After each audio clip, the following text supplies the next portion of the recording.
Paris,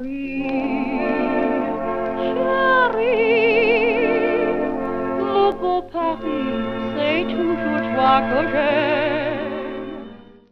Hello and welcome to Paris Set Me Free, Paris video tutorials, and I've got 9 minutes and I'm going to look at 3 photographs, so here we go.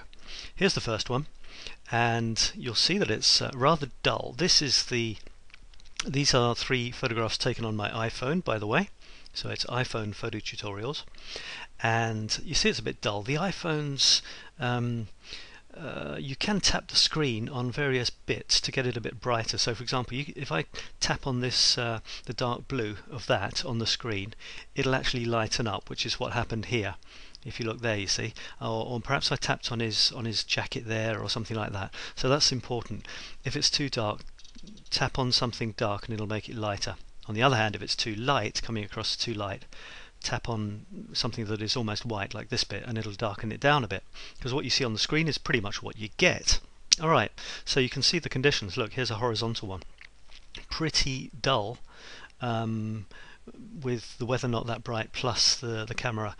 You can see there's so much white there, this bit here, all of this wall. It's making the camera bring the exposure down.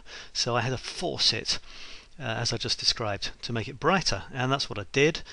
Played around with it. There you go. That's the whole thing. It's vertical format, so I'm not fitting it all in. And here's the final result. So as you can see, I've played around with the colours and stuff a little bit afterwards to change it from what was in front of me, which the camera told me was this. You see, you might look at that and think, oh, that's a pretty grotty photo, but then look, it can finish up like something like this, which is fun, a lot of fun. Now let's just look at what there is in front of our eyes for a minute. We've got a wall. Maybe this is the best one to see what the story is here. You've got this wall, you've got the sign, you've got other bits of paper here, and someone stuck this on. Now, you know, you could take a photograph of it straight on and say, look at this wall, which is all very well, but where's the story? And the story is that you've got loads of people with their arms in the air, basically. Including me taking the photograph, which is not on the screen, but you can imagine I am. And so this guy is reaching up. These are individual people's works of art. Now this is a kind of, I think it's a stencil. I don't think it's a piece of paper stuck on. Some people do that. I think it's a stencil where people have covered up bits of the wall and spray painted it. And there's some extremely talented artists. This one is called Jeff Aerosol, I think. And he's reaching up here. Rue de l'Espérance means the road of hope. So he's holding that up, holding hope up in the air, if you like. That little red arrow is part of his work. And down here, you could say the person who stuck this up was thinking very much of this when they did it. You don't know, do you? That's the whole nice thing about it. You haven't got a clue. You can only guess. Now this guy's got his arm up, but he is spray painting No Culture on a picture within a picture, which is now within my picture, of a classic French scene where she has got her arm up in the air holding the French flag. Joan of Arc, would that be? With some feeling of hope for the future as well. So you've got these 3 people, 1, 2, 3, with their arms up in the air, all with different missions, different ideas, and in the end I'm taking a photograph of all 3. So that's a very cute photograph, I think. All sorts of things there, you know. I'm not claiming 100% brilliance for this, because look, this is other people's work, but at least I've done something with it. I haven't just taken a record of their work. I've tried to add something of my own. Right, let's go on to the next photograph, which is this one. Now I should have said the last one was taken in Butokai, now in the 13th. Now this one is in a cemetery in the Montmartre cemetery. Pretty strange, I think you'll agree. Let me just show you where these things are. The 13th is here. That was Butokai for the last one, and the next one is over here. I think that would be. You see this. This is the Sacré-Cœur, and down here somewhere you will find the Montmartre cemetery.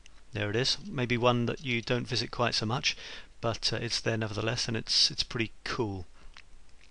Right, so there was this thing.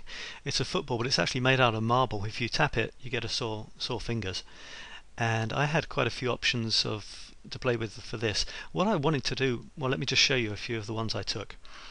There's one, for example. Yep, it's meant to be like that. Although I would have liked it to have been slightly differently. You can imagine I was trying to get throwing the camera around as I took the shot. Not too easy with an iPhone, but you can force it to be blurred if you try hard enough.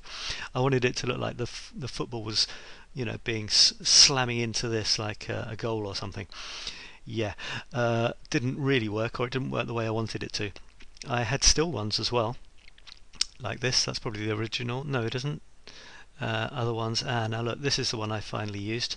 You see that there, which made me think of a goal and that maybe being scored. So that is the one that I went with. If you look at that, you can see that I did use that one there. And I had other options as well. Playing around with the angles, take a few shots of each subject. There's just a tiny little bit of light there. With the angles looking quite nice. I was having problems with this. I didn't quite know what to do with it. There were possibilities, good possibilities. Wasn't quite sure where I was going with it. In the end, I ended up playing around with some software afterwards. You can see that I've brightened up the colours there. Here I've made it tutti frutti, which is quite nice. I think what I wanted to do was move it away from reality. I mean, the guy or whoever it is dead, so you're taking pictures in a cemetery. I want to add some sort of mystical, magical feeling to it. Playing on the sort of the idea that a graveyard is spooky, or the spirits floating around, stuff like that. Black and white is often a classic cemetery device, so I tried some black and white. Look at this one, really dark and moody. That's very nice. You want to go for a more ethereal type of view. I tried some like this, much lighter. The granite or whatever it is that's been polished down does give that amazingly the original colour was more like this, don't forget, but it comes out very well in black and white. I thought what I wanted to do in the end was something sort of washed out, so I went for this. There is colour there. I think what I did was actually merge one of those black and white ones with a coloured one, believe it or not, to try and get half of that spooky black and whiteness and half of the colour, but washed out as a metaphor for the life being washed out. So that's what I went for in the end. This kind of pale, faded thing, which gives you the idea of a certain sadness, certain things that have been that are no more. So that's the final one. There it is. Okay, one more to go. Given myself yet another minute and a half for that. Not enough time, I think. It's this. One of the Wall Street English adverts, and I was hit by it. I mean, to be honest, I find it a bit weird to have this person with sticking their tongue out, with the tongue covered in the flag. This is something I find slightly distasteful, if that's the right word. No, it's not really distasteful, more creepy, makes me feel a bit queasy almost. There's something, I don't know, slightly unclean about this image. Let me show you the other ones that I had. There's this one as well, you see, these three people sticking their tongues out, and I don't want to libel them for their marketing methods or anything, or be taken to court, but I'm not a fan. And they have these slightly bizarre ads. I had this one to play with, or this one I went for in the end. I went for one person because I thought it would be stronger than a whole three. And played with the colours, bumped them up and so on, and ended up with this. And I wrote a little slightly not very complimentary text about that as well. So and there's a bit of reflection there as well of typical Parisian scene, so it's not just a picture of an ad. Right, that'll do for this time. See you next time. Bye bye. Depuis que je suis à Paris, le jour et la nuit, je suis gris. J'ai compris la douceur de vivre. Je suis fou de joie, je suis ivre. Depuis que je suis à Paris.